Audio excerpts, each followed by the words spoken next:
मैं बहुत भाग्यशाली हूँ, मैं यहाँ आया हूँ बिकॉज़ एक तो बच्चे भगवान के रूप होते हैं, लेकिन उनको इतनी शालीनता से, इतने डिसिप्लिन तरीके से रागिनी जी ने सिखाया।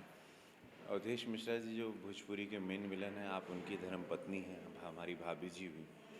और मुझे नहीं पता था कि इतना प्रोफेशनल एक्ट हमको यहाँ देखने मिलेगा।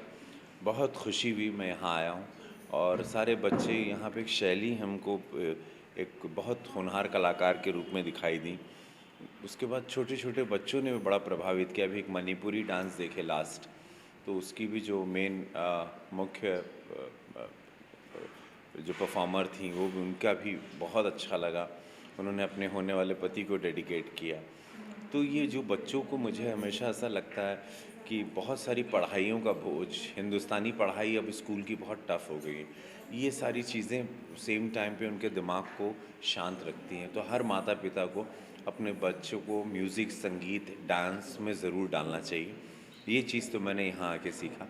इससे बच्चों का मन थोड़ा सा ब्रेक भी उनको मिलता है, प्लस एक शरीर की बनावट भी अच्छी रहती है।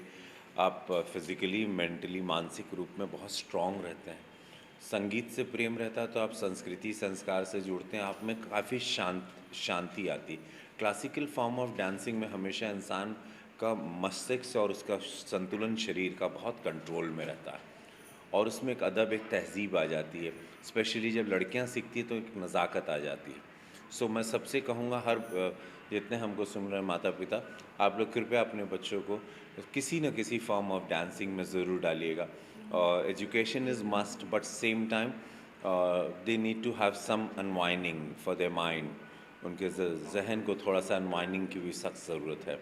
और बहुत खुशी हुई कि रागिनी मिश्रा जी के इस कार्यक्रम में हम आए, और अब मुझे कहीं नहीं लगा कि मैं अपना समय ज़ाया किया या मैं बहुत दूर गाड़ी से चल कर आया, या मुंबई की भाग दौड़ में कांदिवली पहुंचना, कांदिवली है ना ये बोरीवली पहुंचना, एक अपने आप में एक लंबी लड़ाई है, क्योंकि बहुत मुंबई में आजकल एक जगह जाने में 2 घंटा लग जाता है। रवि जी, ये डांस जो थे बच्चों को देख करके आपको कुछ बचपन याद आया? बचपन ये याद है, हम लोगों को तो सीखने के लिए पैसे थे नहीं। हम लोग तो और मेरे पिताजी पुजारी थे तो मारते थे, तो नाच गाना मेरे यहाँ वो बोलते थे पूजा करो या तो खेती करो या दूध बेचो। तो मेरे लिए तो ये सब चीज़ें, चूँकि अब मैं अपने बच्चों को ये सब बता रहा हूँ, उनको करवा रहा हूँ, बट ये बहुत अच्छा लगा। बचपन की याद के, हम लोग गणपति डांसर थे, हम लोग टपोरी डांसर थे, सड़क पे नाच के हम लोगों ने डांस सीखा है। सर, एक फैमिली के अंदर तीनों प्रतिभा एक फैमिली के अंदर शायद बहुत ही कम देखने को मिलता है। वाइफ, हस्बैंड, देश जी आपके बहुत से मित्र हैं भोजपुरी इंडस्ट्री में, तो क्या कहना चाहेंगे? परिवार का तीनों एक डांस में हैं, वो विलियन में है जी। अवधेश जी कलाकार हैं, पत्नी अलग ही उनसे बड़ी कलाकार है। मैंने अवधेश मिश्रा जी ने करियर हमारे साथ भोजपुरी का शुरू किया, लेकिन उनकी पत्नी बहुत, वो कंपैरिजन ही नहीं, दोनों विपरीत हैं। वो एक्टिंग में हैं, ये डांस में, ये सिखाती हैं, एक गुरु हैं। तो इनका ओहदा बहुत बड़ा हुआ।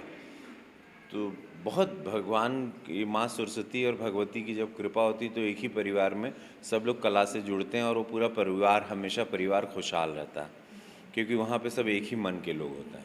आप भी कहीं ना कहीं डांस से जुड़े हुए हैं, कुछ पार्टिसिपेट भी किया आपने, उसके बारे में क्या कहना चाहेंगे आप? अच्छा, बहुत अच्छा लगा मुझे, बहुत दिल को भाया, और भगवान करे ये लोग खुश रहें और आप लोग भी खुश रहें। जय हो आप लोग। दिलीप कुमार के बारे में एक लाइन सर। अरे तुम पागल हो गया, आओ लो। हाँ सर, दिलीप कुमार जी इस टाइम बहुत अच्छे हैं दिलीप साहब, उनका जन्मदिन अभी बयान भी, मैं पारिवारिक हमारा संबंध है उनसे।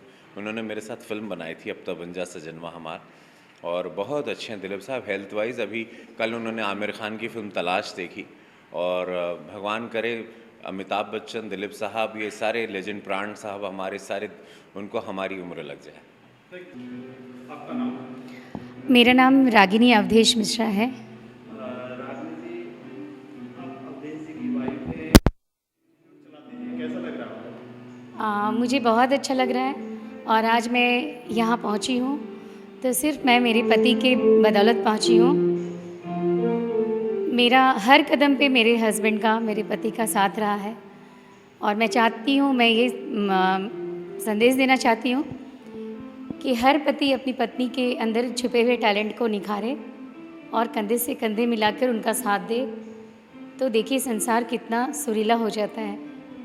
आपको कभी नहीं लगा कि पूरी फैमिली के अंदर ही सब सर्वगुण संपन्न हैं, आर्टिस्ट हैं, तो कैसा लगता है आपको? मेरे हस्बैंड एक इंडस्ट्री के जाने माने विलियन हैं, क्या कहना चाहेंगे इसके बारे में? देखिए घर का एक तो माहौल पूरा संगीत भरा माहौल है, और इस संगीत भरे माहौल में तो समझ सकते हैं सिर्फ संगीत की भाषा होती है, लड़ाई झगड़े की भाषा तो हम लोगों से कोसों दूर है। हाँ, मेरे पति विलन है, बट पर्दे पे विलन है। विलन पर्दे पे होने के बाद वो घर में हम लोगों के साथ जो प्यार देते हैं, जो समर्पण दिखाते हैं, उसका मैं जवाब दे ही नहीं सकती। वो बहुत अच्छे हैं और हमारे घर का माहौल भी बहुत अच्छा है, संगीतमय माहौल है। और चाहूँगी कि हर एक घर में हर बच्चे संगीत सीखें, या हर एक कोई सदस्य कोई भी एक संगीत सीखे, क्योंकि संगीत जो होता है वो एक समय तक ठहरता नहीं है। वो आपका सीखा हुआ आपके बुढ़ापे में काम आएगा, जवानी में काम आएगा। आपने जो भी बचपन में सीखा है वो आप कभी अकेले नहीं हो पाएंगे संगीत के बिना। संगीत अगर आपके साथ है तो आप हमेशा हमेशा अच्छी सोच में रहिएगा, आपसे टेंशन दूर रहेगी, आपसे इतनी सारी जिम्मेदारियां हैं, इतनी सारी जिम्मेदारियों को करते हुए आप खुश रहेंगे। क्या अपने अकेडमी को आप नेशनल लेवल तक लेके जाना चाहते हैं? हाँ बिल्कुल, ये तो सबकी इच्छा होती है, मेरी भी इच्छा है, और मैं चाहूँगी कि मैं ऐसा कदम उठाऊँ। ये मेरा पहला कदम नहीं है, ये मेरा 9th एनुअल डे है, तो मीरा रोड से मैं बाहर करने की पहली बार प्रयास की हूँ। 9 साल में रैंक के मैं पहला कदम उठाई हूँ, बट अब मुझे लगता है कि पहला कदम ही मंजिल की ओर लेके जाता है, और मुझे मालूम है कि मुझे बहुत जल्द मेरी मंजिल मिलेगी। कब से शुरुआत है? शादी से पहले, शादी के बाद? मैं कथक सीखा करती थी बहुत पहले से। कथक कला केंद्र में मेरे पंडित बिरजू महाराज जी मेरे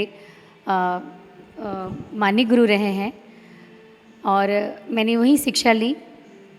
फिर मैं बिहार की रहने वाली हूँ, पटना की ही रहने वाली हूँ। मैंने वहाँ भी नृत्य की शिक्षा ली।